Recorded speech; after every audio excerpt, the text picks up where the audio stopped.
throwing in DeFi as the name, but what's this topic? What are we talking about?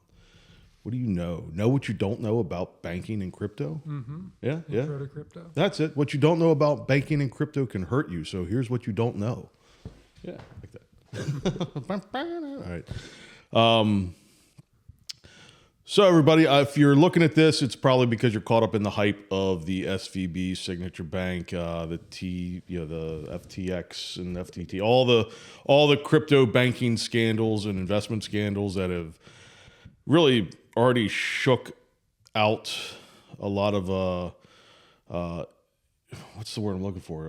Instability in the marketplace in our society right now. Banking is somewhat of an unstable thing. Interest rates are high. Banks are folding. Is that a crisis? Is that not a crisis? I think the bigger problem is what you know about what's going on, and what you don't know can hurt you. I mean, we were talking the other day. What do you know about banking? What is a bank? What does it do? Yeah, I mean, from what I know, it's people give a bank money and they take that money and make money with it. Yeah, so there's not actual money in the bank. Yeah, there's no money in the bank, and the bank actually doesn't take their money and put on the street. They take your money. Right. So just like Facebook and YouTube and Google, you are the product again, except this time you're actually financing that product, and that's what's scary about the banking industry. What's even scarier is people assume it's a bank. It's an institution. It's got to be safe. It's a bank. They got vaults and crap and cameras and, vaults. So, it's a system that is integral to the U.S. economy and the world economy. Everyone, we need banks to do business until crypto finally takes some headway here and starts making some product that is more widely accepted. And that's a little bit about what this channel is about, guys. This is a crypto blockchain channel. I hate to call things crypto. Crypto is the end result of what blockchain is. It's the dollar. It's the currency that we all reference: Bitcoin, Ethereum, and the bazillion other little coins that are out there. But the bank and crypto are the same. They're something that we agree on as an exchange for work, information, product, services, and there's things that crypto and blockchain do in that process that's very similar to what a bank does. But where the banks have failed us on this particular instance is where people don't quite understand. First of all, if you're watching TV or the news, you're listening to the radio, you're getting on the internet, all you're seeing is it's a crisis, it's a crisis, it's a crisis. The banks are all going to fold. And in this case, no. 2007, 2008, there was a lot of reasons why our economy imploded while the more or less hedge fund guys screwed us all over through the banking system. But that's not what's happening here. A bank is a business like any other. It could be a landscaper, it could be a bakery, it could be a realty office. They are a business. We put them on this pedestal because we all need them. They're governed heavily, we think. And we think that they're looking out for our best interests. But actually, like we spoke about going into this, we are that product. We give them our money, and that money they take and they make product with that money. They sell it in terms of loans and loans, financial services, things like that. But that's all funded through your dollar. If there's $100 million deposited into a bank, that money's not actually there. There's only a small percentage of cash on hand that they're supposed to keep on hand. And that's what a run on the bank is. When you saw those lines going out the door at SVB, it's everyone trying to get their money out. And they shut the doors in the beginning because they didn't have the money. It wasn't there. And that money is, well, it's a wonderful life. It's in Susie's house. It's in Paul's house. It's in your car. All that money turns into a loan that is paid back through payments with interest on it. And the longer the loan, the slower the money comes back to the bank. The shorter the loan, the quicker the money comes back to the bank.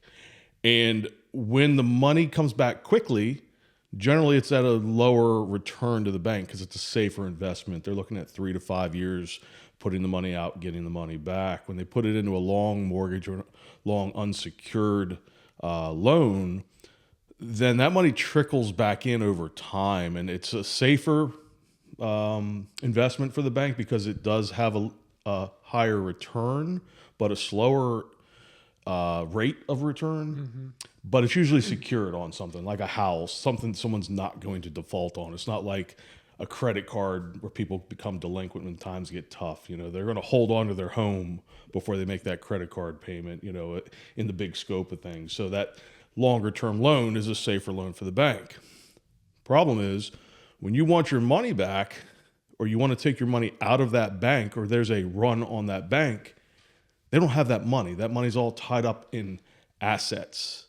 So when they refer the assets being off balance, it's because they had too much long-term loan versus the short-term loan. So their cash flow, which is your money coming in, your money going out through the bank and coming back in, that flow back in should be enough to cover their liabilities in terms of withdrawals from depositors, payments that they have, their overhead, things like that. In this case with SVB and Signature, they realized they were in trouble and they started thinking, oh, we're heavy in Silicon Valley. We're investing in risky investments on the short term. We better start getting into some long-term investments, but it was too little too late.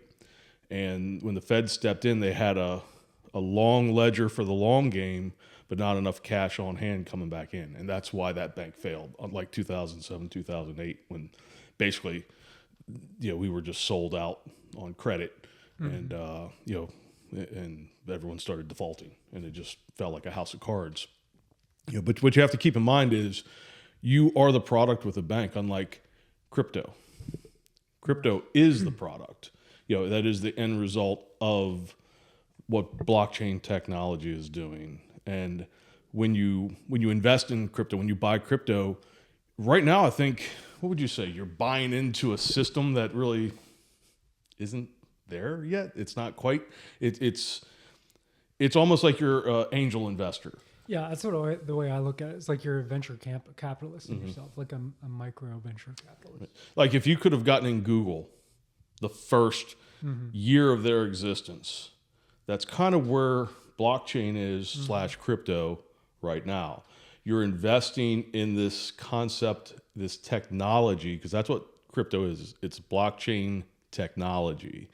So think of it as your Commodore 64, your DOS-based computer back in the day. What's happening is technology needs better computing power, faster computing power, more secure computing power. And the blockchain technology opens up what is called Web3, which opens the door to the next evolution of the internet, of currency, of data exchange. What do you think? I mean, in terms of where it's at, where as an angel investor, venture capitalist, you're putting your money into this concept, but where is it in that process? Do you think? I think we're like you said, like right around Google, circa 1996, 1997. Apple before they split the first time. Yeah. Steve Jobs around one. So I think where it's very new, and just real quick, something I just learned recently about, you were talking about mortgages. I'm learning about words and what their meaning is. So the Latin root meaning of mortgage is means death, and gage means pledge. So mortgage is literally a death pledge. Yeah, it's funny if you look at the root. Well, I did a little research into SVB and root causes, and just like you just said, even the word mortgage has a negative connotation to it. It's right there in front of your face. Funny fact, if you call the IRS, the hold music is the Nutcracker Suite. That is dead true. It's been like that for forever. Yeah. So someone's got a sense of humor at the old Internal Revenue Service. But if you look at the root of things, the SVB, the chief risk officer was a major head in CFO, right? yes, the CFO. That's right. The CFO of SVB was what was the branch he was in charge of during the collapse? Lehman Marcus or I'm not sure.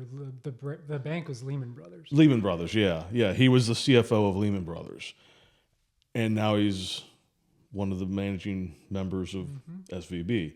Another. I got the cards here. I should probably know these things off the top of my head, but I tend not to get too caught up in the news cycles. But we have It's just wild. Like, it doesn't even make sense. Like, Yeah. how do you even, how does that happen? because we live in the Matrix. It's like None of it's this just- is they're real. just playing a game with everyone. Just like, Yeah, managing director of Deutsche Bank. Once again, chief risk officer for SVB. I mean, you can't make this up. Everything 2008 that was bad, they all landed at Silicon Valley Bank. That's bad hiring. And that's, if you're not paying attention to who owns your bank, that's a regional bank, but a fairly well-known bank. yeah, It's it's massive. one of the largest banks, 16th largest bank, I think, or something Yeah. to that effect. Yeah, that's big. Big enough to make a dent in things. And when you're hiring people that have a track record of failing at the highest level, I don't, honestly, I bank from a local bank. Me too. Why? I don't know. I don't know who runs that bank. I haven't looked. I'm not trying to tell you guys to look who owns your bank, and I'm not doing it. But at the very least, if I have to go knock on someone's door, at least they live in my state. Right. At least, I feel like I'm keeping it closer to home. I feel like there's more accountability there. But, I don't think any of it's safe. No. How this ties into cryptocurrency, though, is the difference between the banking system and cryptocurrency is you have complete control over your assets. Nobody else has access to that unless you give them access through a secure transaction, like swiping your credit card would be a close comparison to how you would make a transaction with cryptocurrency. There's exchanges and things that do that. And if you're already up on all this, bear with us. We're just trying to get this thing started, kind of find out who's listening and what level they're at. But the thing you have to remember is, just like your money is the product for the bank, you are the product for the bank. Your data is also a product for basically everything digital out there. You swipe your credit card, somebody knows what you bought, someone knows what you might buy again. If you buy a tick, then there's someone that just read your data saying he just bought a tick, now he needs a tack. And then there's someone down the line waiting to sell you a toe, and there you go, they've got you. That is literally what our world has become, is what algorithm can predict what your buying habits are, your spending habits, your ability, what you can spend, what you can't spend, and how do they insert themselves into your life so that they can offer you these things and sell you these products. But blockchain cryptocurrency gives you complete control of that. Now, all of your data is your data, and the predatory salesman out there now becomes the product. If you want to buy from him, you have to find him. He can't find you. Would you agree? Yeah. Yeah. I think one of the biggest issues that to your point, that we are in control of our money with crypto, like we're in control of all our assets. And that, as good as that is, I feel like there's a lot of people would not like that, right? Because, they have to remember this 12-phrase password, and if they forget it or they misplace it, then they lose all their money. So that's, it's a great thing, but it's also, a bad thing as well, because it's, a single kind of point of failure. So I think there is going to be banks are going to have to play a part somehow in that, whether they're kind of custodians of your phrase, which is pretty risky, but something's gotta. There's got to be a compromise somewhere, Yeah. which is where I struggle the most, because we have these conversations. And I'm like, you're right. We need to find a way to create this bridge between the two. And then I'm like, no, no centralization. Nobody but the person has control over their asset. Right. And that is a tricky thing. That goes right along with regulation. We early on in my crypto venture, I really tried to find a way to account for what would be taxable, to the point where I got my accountant involved, a few other accountants, and really I think made some headway in suggesting, well, let's keep it simple. This is how we should account this from a tax perspective. And they're still trying to sort that out. There's been some horrible ideas from Congress, and the government is not going to figure this out. They have no idea what this is still. They still probably think it's a bunch of drug dealers and cartels that are using cryptocurrency to do business, and that's just not it. They really don't. There's 2 or 3 congressmen that I think are starting to get it. Yeah, I mean, I feel like on the inside, like the deep inside, they're definitely working on I know Jerome Powell's talked about the CBDC and how they're looking into that. And same thing. I was like, yes, that would be great, because that would validate crypto, and then it would be more valuable, and we'd be able to do more with it. But then that purist comes back at me that's like, but that's not what it's about. No. It's about the technology and what we can do with that technology. And we give that, if you're freedom of speech, if you look at your amendments, your rights, your right to free speech, your 2A right, your Second Amendment right, whatever right it is, and that you hold near and dear to your heart, blockchain crypto is that as well, because the second you concede any inch of it to the establishment, they own it.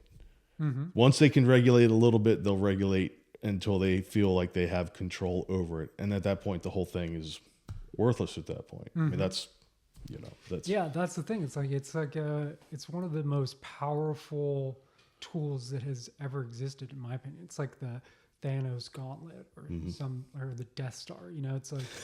It's like I mean, like, once the government owns or has their own central bank digital currency, all of a sudden they're in complete control of their money. So, like, let's say they want to, let's say they think that you're driving too much. Maybe you have driven past your allotment, so they don't want you putting in too much carbon emissions.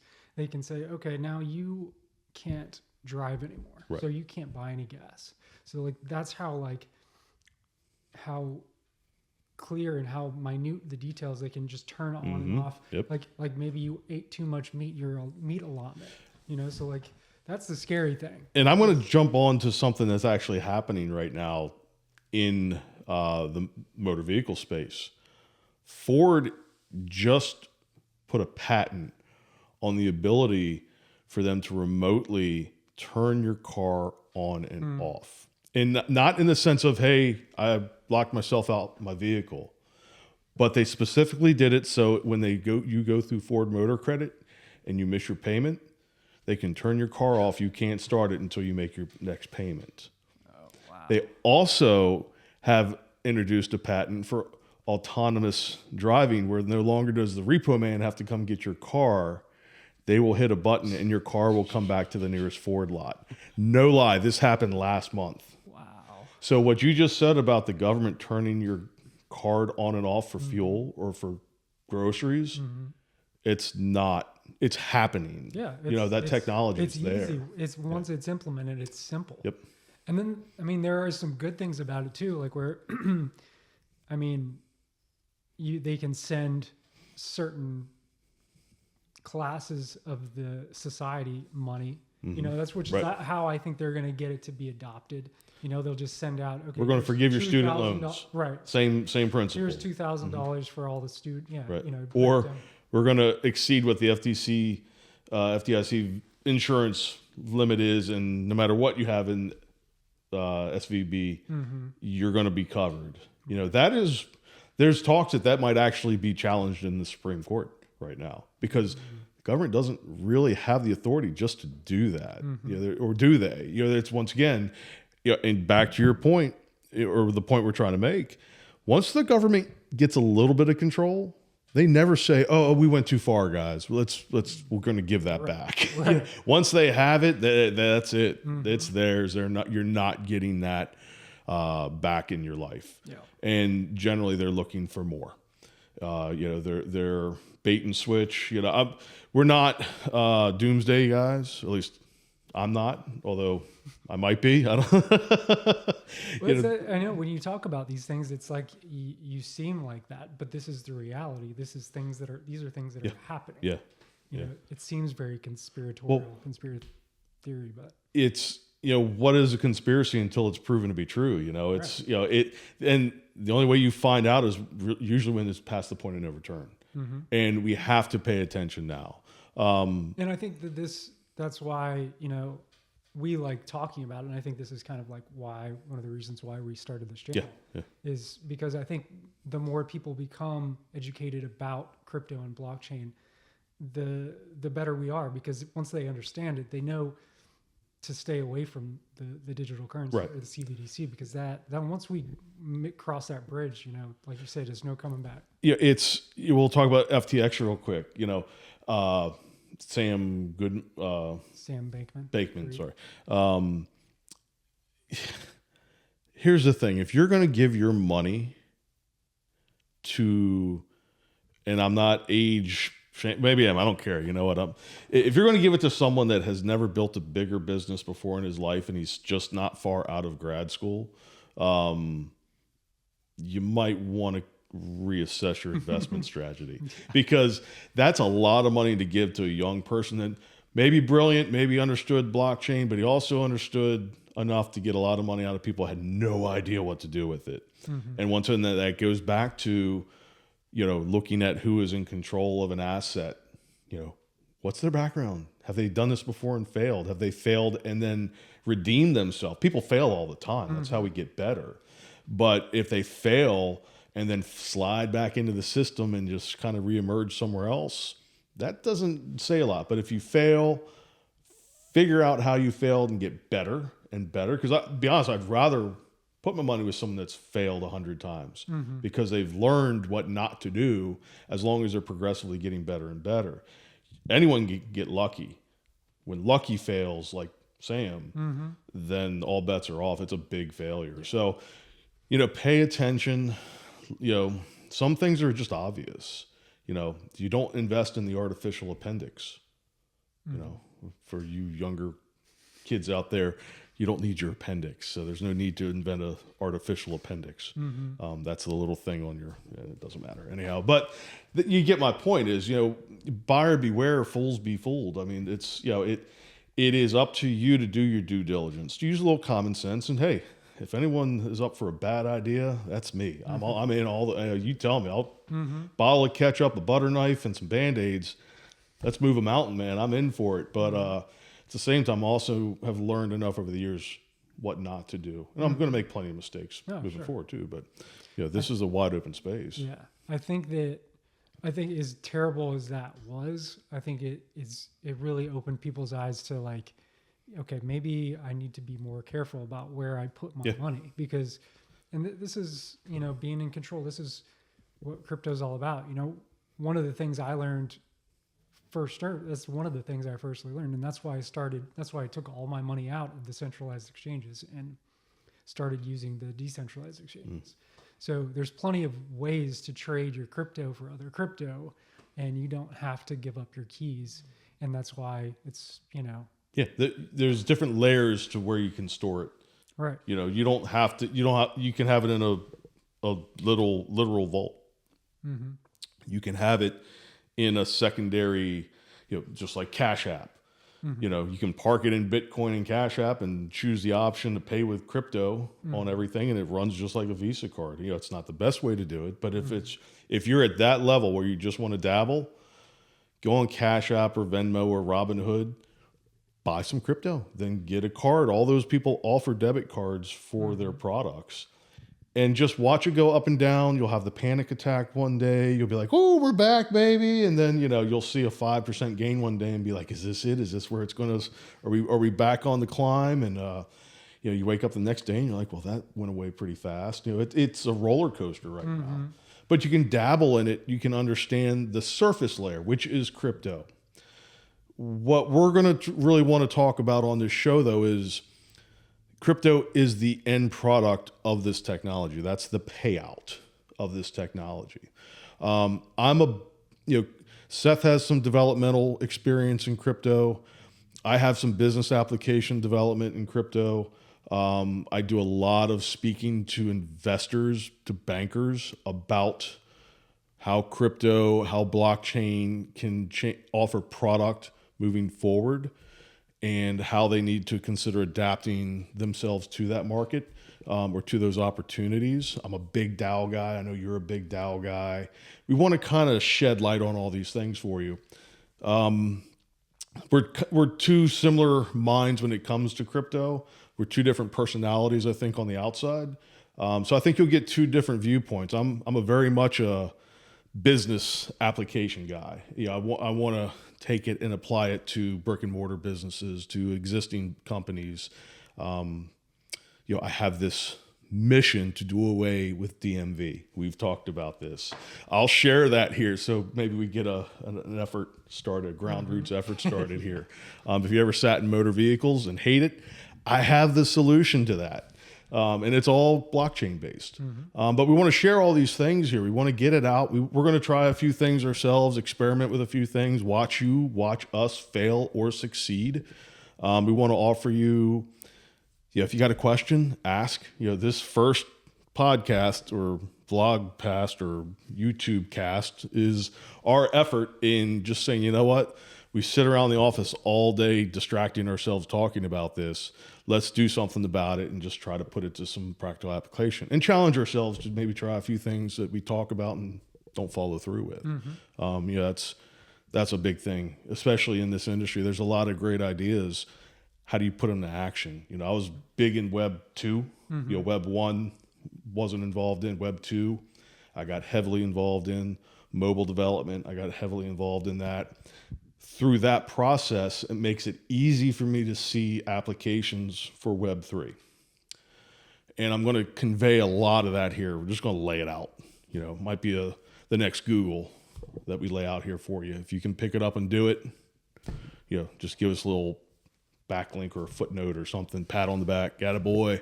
But at the very least, subscribe. Do us a favor, subscribe to this channel, to the one or two people that watch this. And we'll be back. We're going to try to do it one of these a week, committed, maybe a couple extras as we go. We'll probably have one round of just what this was, a little bit of shooting the shit and non-topical stuff. We'll just kind of bounce around. Then we're going to probably dial down to some short 8-minute, focused conversations. Might be myself alone, might be Seth alone.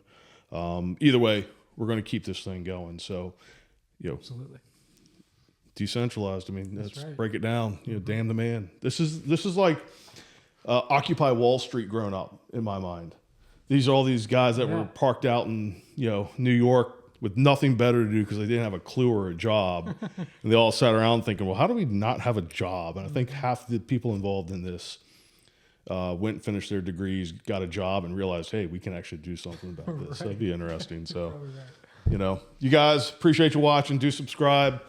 We probably have a Facebook page, maybe. Ronin DeFi, you might find it. If not, just subscribe, comment, like, share, and help us out. Spread the word. We don't have a catchphrase. Just come back.